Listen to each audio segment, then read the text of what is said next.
Welcome to the Business of Apparel podcast. This is the place to learn how to start and scale your own apparel brand and fill it with loyal customers for years to come. I'm your host, Rachel Erickson, owner and CEO of Unmarked Street, and I can't wait to share this episode with you. Hello, and welcome back to the Business of Apparel podcast. Today, we are continuing our Business of Apparel podcast series where I'm revealing the secrets behind the billion-dollar apparel brands. What I really want to get into today is the numbers behind your apparel brand. And I'm really going to nerd out with you a little bit on this today because it's one of my favorite things to really bring together. When you're looking at a line plan spreadsheet or you're looking at a SKU rationalization spreadsheet, and you can all of a sudden see a really clear picture, this story that the numbers are telling you, because at the end of the day, those numbers are math. They are not going to lie to you. It is going to tell you the truth, the open honesty about your line. It is going to tell you what's going well, what's not going well. And so if we can nerd out on this together and kind of dive in a little bit on what the numbers are, why they're important, and how to kind of reach these goals of understanding the story when you're looking at a single line spreadsheet, I'm going to walk you through that today. That can be something that you can strive toward as you start working toward 2024 goals and as you start working toward the next few years of your business. Now, I don't want you to be too afraid of these numbers. I know numbers can be some of the most tricky parts of running any business.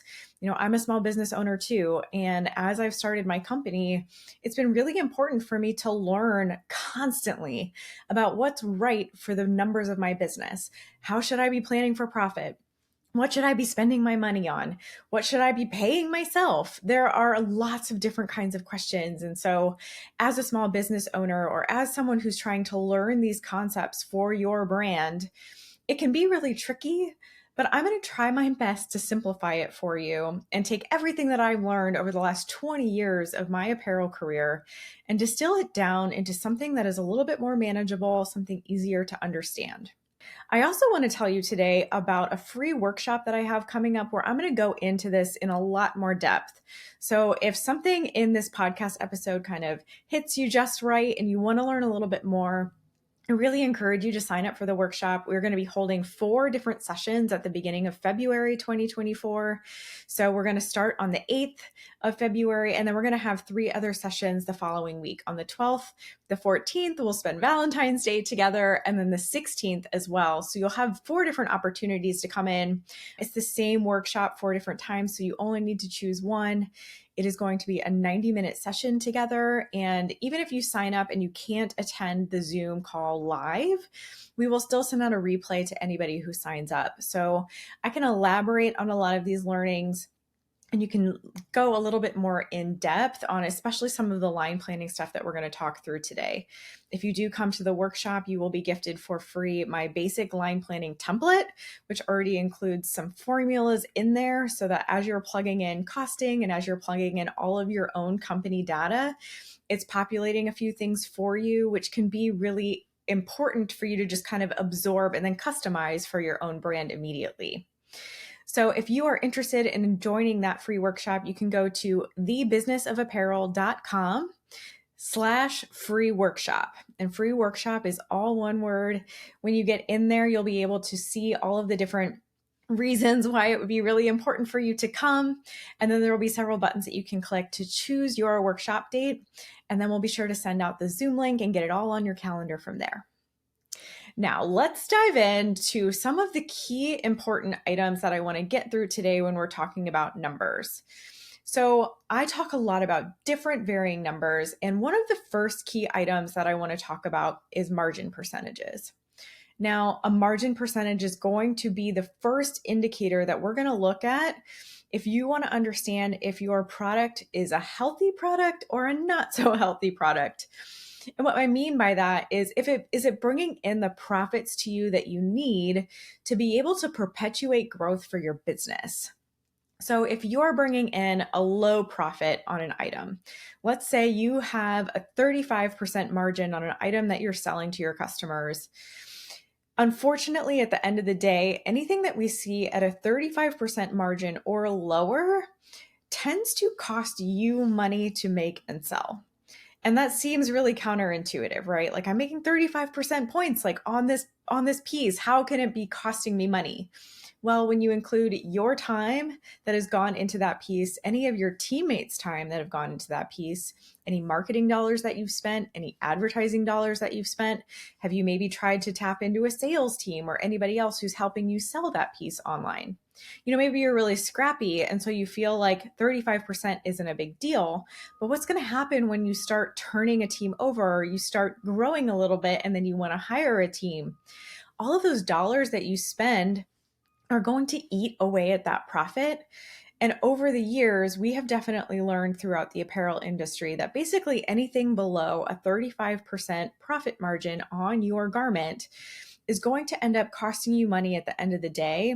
And when we go through SKU rationalization processes, this is something that we usually flag for cutting from the line. So there are a few things that you can do if you are bringing in a really low margin and your profit is not necessarily what we would consider healthy. And so that is, you can renegotiate the costing with your factory. You can definitely go back to them and say, we need to get this cost down. How can we maybe adjust the make of the garment? Or how can we find a similar fabric, but maybe it costs a little bit less per yard? There are definitely ways that you can go in and improve your costing that's coming from your factory. Another thing that you can do is raise retail prices. And I know that our customers hate when we raise retail prices, and we don't want to do it either. But it is true that small businesses have a really hard time competing with big box brands when it comes to retail prices, because it just costs more for us to run our business. We don't have the ability to order millions of units at a time, which reduces costs drastically. A lot of the times we're taking short MOQs, or we're asking a factory to do us some favors because we're just starting out. And so in order to do that, it does cost us more money per unit to buy our goods. What you want to be aiming for is at least a 50% margin on your products. Now, that is if you're selling direct to consumer. So when I'm talking margins here, these are items that you're putting on your own website, or maybe you're taking to events and you're selling directly to somebody. This means that every profit dollar that you make goes right into your own bank account. We could also talk about wholesale margins. I won't get too far into it, but if you're selling to a store, or if you're selling to a middleman, or if you are doing some sort of like Amazon selling, this means that you are likely selling to them and then they're selling to the customer.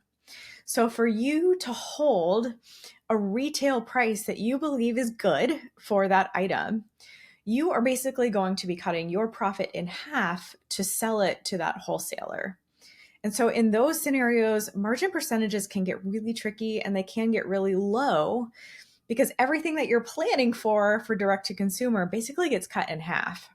Some wholesalers take even more than half. Some of them want 55 or 60% of the profit. And so working that into your budget can be really important. But know that if you're selling direct to consumer, hitting a 50% margin is going to be the type of thing that's really going to help your brand grow on its own. So, for example, if you've been going out trying to get business loans, or you've been talking to a lot of investors, or you've been asking family members to maybe throw you a little cash to keep you afloat, these are the types of things that can help get you away from all of that work. So instead of having to go to the bank all of the time and figure out, what is the next loan that I need, or how much cash flow do I need to get, you start to see your own profits create the cash that you need so that you can create your next purchase order from your profits alone. And that's how business growth really starts to take off. So if you can hit those 50% margins on your direct to consumer, you're in really good shape. If you can hit 50% on wholesale, you're still in good shape. And then at that point, what you should be seeing for direct to consumer is actually a 75% margin. We really want to push people toward like 67%. 67 is a number that I put out into the world a lot with my clients when we're talking about doing direct to consumer, because it gives you room to do a fairly decent wholesale margin if you decide to do that later down the road. So those are some margin percentage basics. And that's when we're looking at a line spreadsheet. That's one of the first things that I'm always looking at as a product manager. What are the margins on all of these pieces? Do they look healthy? Are they going to help my business grow and profit? Or are they going to maybe hold me back a little bit? So let me work backwards a little bit from there. How do you even get your profit margin, right? Like, how does that calculate in the spreadsheet? So when we're filling out our spreadsheet, there are two key factors to this. So your selling price, what is someone buying it from you for?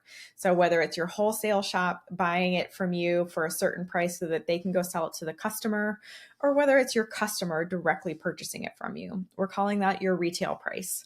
So, what is your retail price? What are you actually making on that garment? This ends up adding up into your gross profit at the end of the year. What am I totally charging the customer or the buyer so that it comes into me as a gross revenue dollar amount? The other factor that will go into your margin is your landed cost. And there are several factors that go into landing your cost. And when I say landed, I basically mean it has arrived in my warehouse or it's arrived at my doorstep. It is ready to go into my customer's hands. It's all packaged up. It's been shipped to me. I don't need to worry about anything else with this garment. I have it in my hands ready to go. And so what goes into all of that is number one, your factory costing. So we'll play with some target costs. That's something that I do a lot with my clients, trying to work backwards into a target cost for my factory right up front so that we can work with them and help them understand what it is that we need this garment to cost so that we can be profitable. And in order to do that, there are definitely some tips and tricks that I can give along the way. A really easy one that tends to get us really close is to take your retail cost, divide it by 5. And that tends to get us pretty close to a target cost that we would want with our factory. Are you frustrated by feeling like an outsider in your own industry? You're not alone. I spent years feeling the same way. Are you tired of endless research and you can only learn this stuff by getting a job in fashion advice? Me too. That's why I created the Business of Apparel online course. My years of insider knowledge condensed into video tutorials, demos, and downloads. Learn at your own pace, no fluff. Just key topics like building target profiles and mastering financials. This information is genuinely unavailable anywhere else. Grow your brand, become an apparel industry aficionado, and unlock millions in potential revenue. The value? Over $50,000 with millions potential for your brand. Don't miss out. Sign up for the Business of Apparel online course today at thebusinessofapparel.com/course. So if you don't have the ability to really crunch those numbers, figure out, what exactly is my fabric yield and what does it cost? How many trims do I have on this and what does each of them cost? If you don't have the ability or the time to do all of that, you can just take your retail price, divide by 5, and you'll get fairly close there. Once you have your target cost from your factory, you'll then want to be adding any duty rates. So if you are shipping in from an international facility, you're definitely going to need to understand your HTS codes for customs purposes, and then understand what your duty fees are going to be, which will be a percentage of the garment that you're making. And this gets really complicated to get into, but duty rates are basically based on 3 factors. Number 1, where are you shipping the garment in from? So what country is it made in? Number 2, where are you shipping it to? So where's your warehouse location? And number 3, what is the make of the garment? So is it a men's cotton t-shirt? Is it a women's polyester pant? All of that is going to contribute to what percentage of the garment cost is going to go into customs and duty fees. There are also some tariffs out there right now that I'm not going to get into either, but making sure that you understand all of those important percentages that are going to go on top of your target cost from your factory is going to add to your landed cost. Next, you are also going to add any shipping costs that you have. So to transport your goods from your manufacturer to your warehouse or to your home is going to cost you something. Whether it's down the road, you're paying a truck driver to bring the garments to you, or maybe you're actually flying things in from across the ocean. Whatever those rates are, I personally like to figure out how to divide that into cost per unit. So for example, if you have 100 garments in a box and that box cost you $100 to ship, then it was $1 per unit to ship that box. You add up all of these things, your target cost, your duty rates, and then your shipping costs. And this is how you land your price. So this is your landed cost. And then your landed cost and your retail price are basically going to play with each other to give you your margin percentage. What is the profit that you're going to make once you pay your entire landed cost and then you sell it for your retail price? So we can play with those two numbers all day long in your spreadsheet. What are my targets? What do my targets need to be so that I hit a healthy margin? Or what do I need to sell this garment for to hit that healthy margin? So those three key things can take a long time to really get just right. And you need to know as a brand or as a brand owner, what kind of margin percentages are healthy for you? Again, are you selling to wholesale? Are you not selling to wholesale? Do you have a standard that you want to hit? Maybe you want to be profitable really fast. And so you want to be hitting 80% margins. You have to set your own standards in this area. And so it's kind of impossible for me to say what an industry standard is in the way of margins because every brand might be slightly different. Some might be okay accepting a 45% margin when it comes to wholesale pricing. Some might be okay hitting just a 60% margin when it comes to direct to consumer. Knowing those types of things, though, is going to really help you navigate this early costing work. Once you figure out all of the early costs, then we're going to move into what it looks like to do some end of year or end of season or end of quarter planning in the way of revenue planning.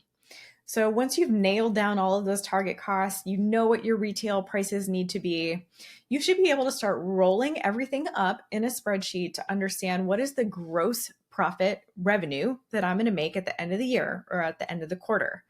This will really help you understand what it is that you can set goals as a company, or you can set goals as a team to put forward to. Maybe you have a leadership team who's looking to understand, how much money do you guys think you can pull off this year? And we're going to base your guys' bonuses off it or something. I've seen that so many times. We want to base your team's performance goals off of what you think you can do at the end of the year for revenue planning. What do you think you can make the company? And if you don't have good revenue planning skills, or you don't know what that really looks like or what's truly manageable for your team, you could be jeopardizing a lot of team happiness. A lot of people rely on their bonuses, even though they are bonuses and they're not always guaranteed. It is definitely something that can help propel your team happiness, help reduce burnout and stress if your team knows that it's working toward a really realistic goal. So taking all of your retail prices and multiplying that by what you plan to order will give you your revenue plan for the year. So you add all of that up and it will give you a gross dollar amount. That again will start to play with what your actual profit is. So your revenue plan against what you need to spend on your purchase order of those items is going to give you a weighted margin for the year. And a lot of companies will then base bonuses and performance reviews off of that. So maybe it's not gross revenue that you're really looking for, but you're looking for a weighted margin. And a weighted margin is basically giving you the information that says, based on how many units I bought of everything, I might have had, 50% margins on these pieces, 60% margins on those pieces, but 40% margin on a few in the line. Well, if you ordered a whole lot of those 40% more margin pieces and not very many 50 or 60, your weighted margin is going to skew toward that lower number. And so in these spreadsheets that I have and I work with my clients on, we calculate all of that out to understand at the end of the year, what is your then weighted margin based on what you think you can sell and what you plan to buy. I know this is starting to all sound very complicated and it all starts to sound like it's way a lot of information to take in just one single podcast episode. But these are all things that are spelled out in a single line planning spreadsheet for me. These are things that I used to look at as a product manager every single day. I had this spreadsheet just open on my screen all the time. I knew all of my numbers like the back of my hand. I was constantly evaluating my margins. Were my target costs being hit by the factory? Was I way off on any of those? How could I learn from that? What were my retail prices? Were my customers complaining online that my prices were too high?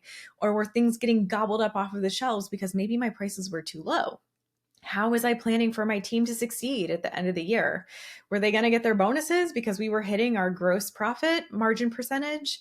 That's how a lot of the companies are looking at all of these different details and being able to play with it and being able to work with your marketing team, with your sales team, with your development and design team to work all of these numbers in a way that ends up making your company successful is what I ended up getting really good at because I was constantly working in this spreadsheet that gave me all those answers. And then I started learning about SKU rationalization. And I've talked a lot about SKU rationalization in the past. We have an amazing previous podcast episode with Sarah White, where I interviewed her because she's one of the people who taught me about SKU rationalization. She is an expert in it. And what SKU rationalization does is basically helps you understand what are the winners in your line and what are the losers in your line based on numbers alone. We, as creative, artistic people in the apparel and fashion industry, can feel really emotionally tied to the work that we do. We create these amazing garments and we put a lot of blood, sweat, tears, hours, everything into making them. And then at the end of the day, if they're not selling, we have a really hard time letting go of that. It could be any mix of factors that prevents your garment from selling into a customer or into a wholesaler. But at the end of the day, if the numbers aren't making it a winner in your line, there needs to be some sort of concrete way to decide whether it stays or whether it goes. And SKU rationalization does that. It's exactly what it sounds like. We take every single SKU in the line, and SKU stands for stock keeping unit. So at the end of the day, it becomes a product in a certain colorway in a certain size. We start looking at that entire list of items. And a lot of us work on huge lines, right? We have like thousands of SKUs to review. But if we can really look down to that level and understand, we might be able to see, we're really not selling any extra smalls. That is not a size that sells really well for us. So maybe it's not worth it for us to continue carrying this in our line.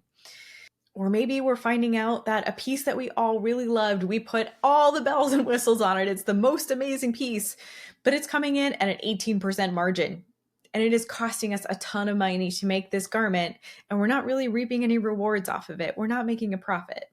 How do we as a team then move forward and make key decisions? So SKU rationalization helps us take all of those SKUs and give it a rational reason for existing. We rationalize our line so that we understand why each piece is there. And if there is something about it that's making it a loser in the line, we have to have a rational reason, a logical reason as we move forward to keep it. And unfortunately, we worked really hard on this piece is not always a rational, logical reason because we all work really hard on every single piece. And we all hope that every piece is going to go out in the world and be loved.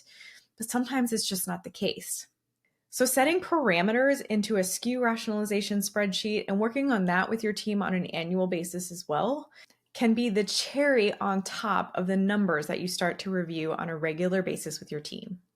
I know this was fast today, and it was hard for me to kind of talk through all of this without being able to do a screen share with you or be able to show you something. But in this podcast format, I really just wanted to let you know some of the upfront basics of what numbers are key and important for you to understand. So again, margin percentages are number one. These are going to tell you the best story about your products. Number two, you need to understand your target costs. You need to understand your duty rates, and you need to understand your shipping costs. You need to determine a reasonable retail price that you can sell your garments for, but are going to actually make you a profit. You want to start doing some revenue planning. So what is your gross revenue at the end of the year? What is your weighted margin so that you can understand what your profit was after you bought and sold everything that you plan to bring in? And last but not least, SKU rationalization and understanding which items are losers and winners in your line are the key elements and numbers that you want to know as you move forward creating your apparel brand. If you're interested in learning more, again, please come sit with me live in our free workshop that we'll be doing in February. Again, that is at thebusinessofapparel.com/free workshop. And you can choose one of the 4 dates that we'll be doing a 90-minute webinar together. I will be teaching you some of these details in person, and I will also be gifting you my line plan template so that you can have some of this information right at your fingertips without having to pay a single cent. So I really encourage you to come join me. I am really excited to be hosting this workshop and to be getting into the Zoom room with you. If you like this episode, I also encourage you to leave us a review. Thank you so much, and we'll see you next week. Thank you so much for listening to the Business of Apparel podcast. I would so appreciate hearing your thoughts on the show. And if you know someone who could benefit from it, please share it with them. My biggest desire is to help other apparel professionals understand the nuances of our industry so we can all work toward making better product for a better world. If you would like to connect further, I'd love to invite you to send me a message through my website, thebusinessofapparel.com, where I do weekly trainings through my YouTube video channel, a weekly newsletter, blog articles, and so many more resources to help you start and scale a profitable apparel brand.